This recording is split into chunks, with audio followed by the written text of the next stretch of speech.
Hello friends, ನಾವಿವತ್ತು 7ನೇ ತರಗತಿಯ ಪರಿಮಾಣಗಳ ಹೋಲಿಕೆ ಅನ್ನುವಂಥ ಪಾಠದ ಲೆಕ್ಕಗಳನ್ನ ಮಾಡ್ತಾ ಇದ್ದೀವಿ. ಅದರಲ್ಲಿ ಅಭ್ಯಾಸ 8.1ರ ಲೆಕ್ಕಗಳನ್ನ ಬಿಡಿಸ್ತಾ ಇದ್ದೀವಿ. ಈಗಾಗಲೇ ಹಿಂದಿನ ಒಂದು ವಿಡಿಯೋಗಳಲ್ಲಿ ನಾವು ಒಂದನೇ ಲೆಕ್ಕವನ್ನ ಮಾಡಿದ್ದೇವೆ. ನಾವಿವತ್ತು ಅಭ್ಯಾಸ 8.1ರ 2ನೇ ಲೆಕ್ಕವನ್ನ ಮಾಡ್ತಾ ಇದ್ದೀವಿ. ಪ್ರಶ್ನೆ ಏನಿದೆ ಅಂತೇಳಿ ತಿಳಿದುಕೊಳ್ಳೋಣ ಬನ್ನಿ. ಒಂದು ಕಂಪ್ಯೂಟರ್ ಪ್ರಯೋಗಾಲಯದಲ್ಲಿ ಪ್ರತಿ 6 ವಿದ್ಯಾರ್ಥಿಗಳಿಗೆ 3 ಕಂಪ್ಯೂಟರ್ಗಳಿವೆ. 24 ವಿದ್ಯಾರ್ಥಿಗಳಿಗೆ ಬೇಕಾಗುವ ಕಂಪ್ಯೂಟರ್ಗಳು ಎಷ್ಟು ಅಂತೇಳಿ ಪ್ರಶ್ನೆಯನ್ನ ಕೇಳ್ತಾ ಇದ್ದಾರೆ. ಹಾಗಾದ್ರೆ ಇದು ಎಂತ ಲೆಕ್ಕ ಅಂದ್ರೆ ಪರಿಮಾಣಗಳ ಹೋಲಿಕೆ ಅಂದ್ರೆ ಅನುಪಾತದ ಲೆಕ್ಕ. ಅನುಪಾತದ ಲೆಕ್ಕ.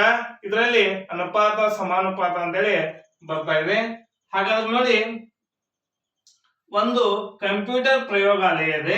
ಅದರಲ್ಲಿ ಪ್ರತಿ 6 ವಿದ್ಯಾರ್ಥಿಗಳಿಗೆ 3 ಕಂಪ್ಯೂಟರ್ಗಳಿವೆ. ಹಾಗಾದ್ರೆ 24 ವಿದ್ಯಾರ್ಥಿಗಳಿಗೆ ಬೇಕಾಗುವ ಕಂಪ್ಯೂಟರ್ಗಳು ಎಷ್ಟು ಅಂತೇಳಿ ಪ್ರಶ್ನೆಯನ್ನು ಕೇಳ್ತಾ ಇದ್ದಾರೆ. ಹಾಗಾದ್ರೆ ಇಲ್ಲಿ ಏನ್ ಕೊಟ್ಟಿದ್ದಾರೆ ಅಂದ್ರೆ ವಿದ್ಯಾರ್ಥಿಗಳ ಸಂಖ್ಯೆ, ಕಂಪ್ಯೂಟರ್ಗಳ ಸಂಖ್ಯೆಯನ್ನ ಕೊಟ್ಟಿದ್ದಾರೆ. ಹಾಗಾದ್ರೆ ನಾವಿಲ್ಲಿ ಯಾವ ರೀತಿಯಾಗಿ ಬರ್ಕೋಬೇಕಂದ್ರೆ ವಿದ್ಯಾರ್ಥಿಗಳ ಅನುಪಾತ ಅಥವಾ ವಿದ್ಯಾರ್ಥಿಗಳ ಸಂಖ್ಯೆ ಅಂತ ಕೂಡ ನಾವೇನ್ ಮಾಡ್ಬೋದು ಹೇಳ್ಬೋದು. ವಿದ್ಯಾರ್ಥಿಗಳ ಸಂಖ್ಯೆ, ಹೌದಾ? ಇಲ್ಲಿ ಕಂಪ್ಯೂಟರ್ಗಳ ಸಂಖ್ಯೆ ಅಂತೇಳಿ ಕೂಡ ನಾವು ಬರ್ಕೋಬಹುದು. ಇದು ವಿದ್ಯಾರ್ಥಿಗಳ ಸಂಖ್ಯೆ, ಹೌದಾ? ಇಲ್ಲ ರೀ, ವಿದ್ಯಾರ್ಥಿಗಳು ಎಷ್ಟಿದ್ದಾರೆ? 6 ವಿದ್ಯಾರ್ಥಿಗಳು, ಹೌದಾ? 6 ವಿದ್ಯಾರ್ಥಿಗಳು. 6 ವಿದ್ಯಾರ್ಥಿಗಳಿಗೆ ಎಷ್ಟು ಕಂಪ್ಯೂಟರ್? 3 ಕಂಪ್ಯೂಟರ್. 6 ವಿದ್ಯಾರ್ಥಿಗಳಿಗೆ 3 ಕಂಪ್ಯೂಟರ್. ಆಮೇಲೆ 24 ವಿದ್ಯಾರ್ಥಿಗಳಿಗೆ ಎಷ್ಟು ಕಂಪ್ಯೂಟರ್ ಅಂತ ಕೇಳ್ತಾ ಇದಾರೆ. ಅದನ್ನ ಏನಂತ ಮಾಡೋಣ?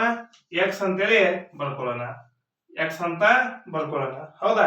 ಈಗ ಈ ಲೆಕ್ಕವನ್ನ ಯಾವ ರೀತಿಯಾಗಿ ಬರ್ಕೋಬೇಕಂದ್ರೆ ಇದನ್ನ ಅನುಪಾತವಾಗಿ ತಗೋಬೇಕು. 6:24. ಮೊದಲು ವಿದ್ಯಾರ್ಥಿಗಳ ಸಂಖ್ಯೆಯನ್ನ ಅನುಪಾತದಲ್ಲಿ ಬರ್ಕೋಬೇಕು. 6:24. ಇದನ್ನ ಈಗ ನಾ ಏನು ಮಾಡ್ಕೋಬೇಕು? ಸಮಾನುಪಾತ ಏನು? 3:x ಅಂತೇಳಿ ಬರ್ಕೋಬೇಕು. ಹೌದಾ? ಅಂದ್ರೆ ನೋಡಿ, 6:24 ಸಮಾನುಪಾತ 3:x ಅಂತೇಳಿ ಬರ್ಕೋಬೇಕು. ಯಾಕಂದ್ರೆ ಇಲ್ಲಿ ಎಷ್ಟದಾವೆ? 1 2 3 4 ಪರಿಮಾಣಗಳು ಎಷ್ಟದಾವೆ? 4 ಅದಾವೆ.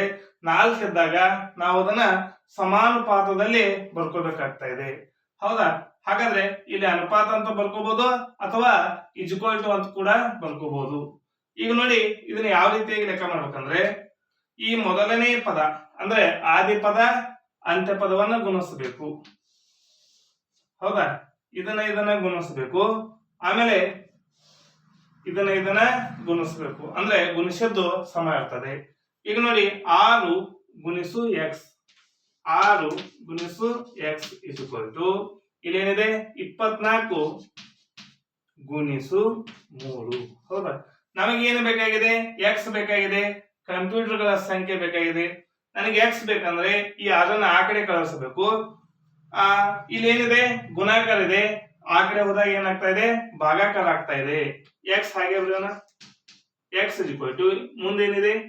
24 ಗುಣಾಕಾರ 3 ಡಿವೈಡೆಡ್ ಬೈ ಇದು 6 ಇದ್ದದ್ದು ಏನು ಬರ್ತಾ ಇದೆ? ಇದು ಕೆಳಗಡೆ ಬರ್ತಾ ಇದೆ. ಹೌದಾ? 6 1 6 4 ಕ್ಯಾನ್ಸಲ್ ಆಗ್ತಾ ಇದೆ. 4 ಗುಣಿಸು 3 4 3 12. ಹೌದಾ? ಹಾಗಾಗಿ ನಾವು ಎಕ್ಸ್ ಎಷ್ಟು ಬಂತು? ಎಕ್ಸ್ ಇಕ್ವಲ್ ಟು 12 ಬಂತು. ಈ ಎಕ್ಸ್ ಅನ್ನುವಂಥದ್ದೇನು?